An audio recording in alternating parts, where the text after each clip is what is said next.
السلام علیکم نحمدہ صلی اللہ رسول الکریم بسم اللہ الرحمن الرحیم۔ میرے عزیز بہنوں بھائیوں اور دوستوں، جو میں نے 2 دن پہلے ویڈیو آپ کو اپنے چینل میں ڈالی تھی، اس میں نے اس بات کا ذکر کیا تھا کہ میں اب حدیث کے حوالے سے نبی کریم صلی اللہ علیہ وسلم کے جو حدیثیں ہیں ان کے حوالے سے میں صحت کے متعلق انفارمیشن دوں گا آپ کو۔ تو سب سے پہلے میری درخواست ہے کہ میرے چینل کو سبسکرائب ضرور کریں اور لائک بھی کریں اور بیل آئیکن کا بٹن بھی دبائیں تاکہ ہر آنے والی ویڈیو جو ہے وہ آپ کے تک پہنچ جائے۔ تو حدیث کا مفہوم یہ ہے کہ نبی کریم صلی اللہ علیہ وسلم نے ارشاد فرمایا کہ 2 چیزوں کو اکٹھا نہ کرو، 2 چیزوں کو اکٹھا نہ کرو، دودھ اور ترشی کو، دودھ اور مچھلی کو۔ اب دودھ اور مچھلی کا تو پبلک میں عام ہے کہ اس سے برس ہو جاتی ہے۔ اب ترشی جو ہے وہ کھٹائی کو کہتے ہیں کہ جس میں کھٹائی ہو، کھانے سے منہ میں رکھنے سے محسوس ہو کہ اس کے اندر کسی بھی درجے کی کھٹائی ہے وہ آپ کو ذائقے میں آ رہی ہے، تو وہ اس کو ترشی کہتے ہیں۔ میں نے پچھلی ویڈیو میں ان باتوں کا ذکر کیا ہے کہ مچھلی کے اندر شدید ایسڈ ہوتا ہے اور اس کو بڑی تفصیل سے میں نے بیان کیا، اور ہر کھٹی چیز ایسڈ ہوتی ہے، تیزاب اردو میں کہتے ہیں ایسڈ کو۔ اب کسی چیز کا تیزاب جو بنانا ہو تو اس کے اندر خمیر ڈال کے ترشی پیدا کی جاتی ہے جس سے وہ تیزاب بنتا ہے۔ تو اللہ کے رسول صلی اللہ علیہ وسلم نے آج کئی سو سال پہلے جو ارشاد فرمایا، دیکھیں حدیثوں میں دودھ کا ذکر بہت ملے گا آپ کو کہ فلاں موقع پہ نبی کریم صلی اللہ علیہ وسلم نے دودھ پیا، یا اگر ایوب انصاری رضی اللہ تعالیٰ عنہ نے جو ہے وہ بکری کا دودھ دھویا اور نبی صلی اللہ علیہ وسلم کو پیش کیا، وہ کتنے ہی صحابہ تھے اور 1 پیالہ دودھ تھا، تو نبی صلی اللہ علیہ وسلم نے اس کو ایک گھونٹ پی کے صحابہ کو دیا، تو وہ سارے صحابہ پیٹ بھر کے وہ دودھ پیتے رہے، حتیٰ کہ وہ پھر نبی کریم صلی اللہ علیہ وسلم کے پاس اسی شکل میں واپس آیا، اتنی مقدار میں۔ یہ تو تھی نبی صلی اللہ علیہ وسلم کی جو برکات تھی، تو جگہ جگہ پہ ان کی برکات کا وہ ذکر آتا ہے کتابوں میں۔ معاملہ صحت کا ہے تو آج کل جتنے بڑے امراض ہیں، اب جدید جو مرض چل رہا ہے وہ کرونا ہے، وہ بھی شدید تیزابیت کے جو مریض ہیں ان کے اوپر وہ اٹیک کرتا ہے۔ ورنہ دیکھیں وہی بازار ہیں، وہی گھر ہیں۔ میں نے پیچھے بھی کرونا کے متعلق یہ بات کی تھی کہ وہ ماسک منہ پہ چڑھا کے باہر نکلے، مارکیٹوں میں، دکانوں پہ، بینکوں میں بڑی اس کی پابندی کرائی جاتی ہے۔ اچھی بات ہے، احتیاط جو ہے وہ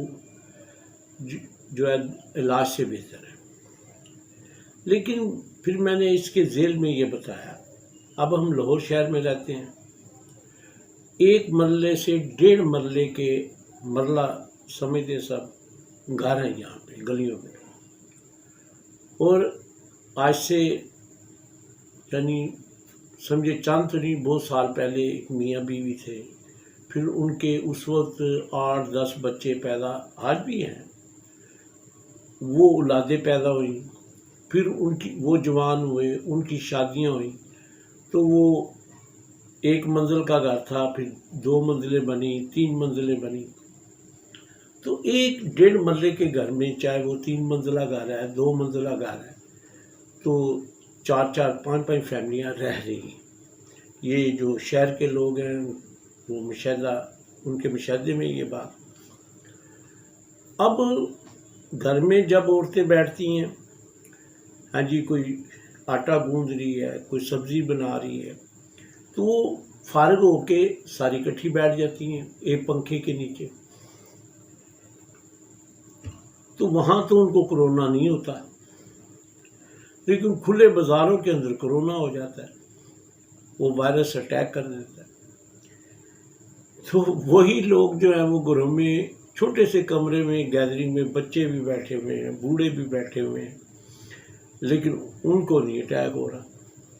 تو یہ ساری جو ہے نا، اصل میں یہ میری بات کرنے کا کوئی مقصد طنز کرنا نہیں تھا، لیکن اللہ نے جو دماغ دیا ہوا ہے اس کی بھی درجات ہیں. ایک میرے دوست ہیں تو مجھ سے بہت بڑے عمر میں، تو ہم کویت میں تھے، میں ان کے پاس گھر میں رہتا بھی تھا ان کے ساتھ. تو وہ مجھے کہا کرتے تھے کہ دیکھو، ایک آدمی کی سوچ جہاں پہ ختم ہوتی ہے تو اللہ نے پھر ایسے انسان پیدا کیے جو وہاں سے سوچنا شروع کرتے ہیں، اور وہاں جہاں پہ ان کی سوچ ختم ہوتی ہے پھر ایسے انسان ہیں جو وہاں سے سوچنا شروع کرتے ہیں. اب دیکھیں دنیا میں ایک بندہ بنی بنائی چیز کو اگر خراب ہو جائے تو مکینک ڈھونڈ کے لاتا ہے. ایک بندہ وہ جس نے وہ ایجاد کی ہے، وہ بنایا اس کو. تو اب ترقی کے جو باتیں ہیں وہ تو لمبی چوڑی ہیں. ایک پہیہ ایجاد ہوا، پھر اس کے اوپر ہے جی آہستہ آہستہ ترقی کرتے وہ گدے گاڑیاں اور بیل گاڑیاں، پھر آہستہ آہستہ وہ جو ہے اس کے اندر انجن فٹ ہو گئے.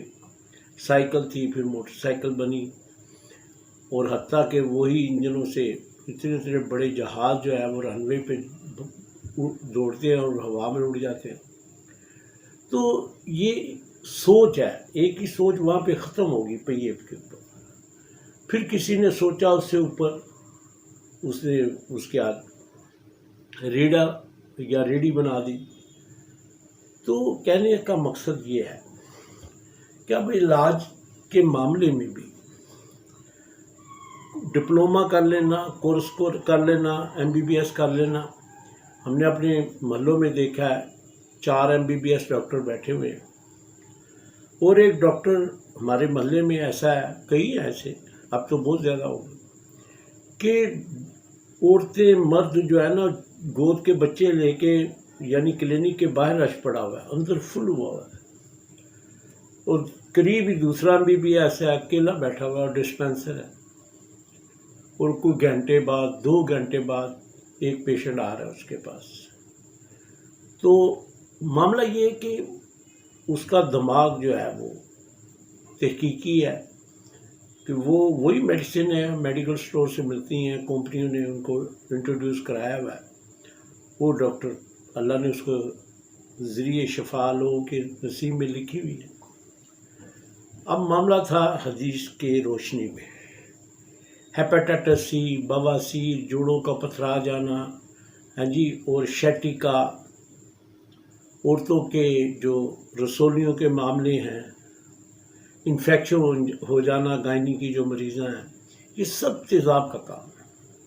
انفیکشن کسے کہتے ہیں؟ جہاں سے گوشت یا سکین جو اندرونی طور پہ گل جائے چیز، یا زخم ہو جائے، وہ ایک سرخی آ جائے اس کے اوپر.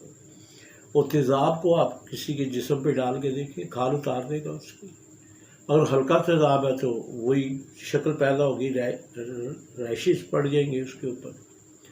تو جب ہمارے جسم میں تیزاب اتنی شدت سے جاتا ہے، کیچپ کی شکل میں، سافٹ ڈرنک جتنے کوک، پیپسی وغیرہ، نام تو نہیں لینے چاہیے، تو سافٹ ڈرنک جتنے ہیں سب میں اسٹیرک ایسڈ ہے، انگریڈینٹ پڑھ لیں، یہ جتنے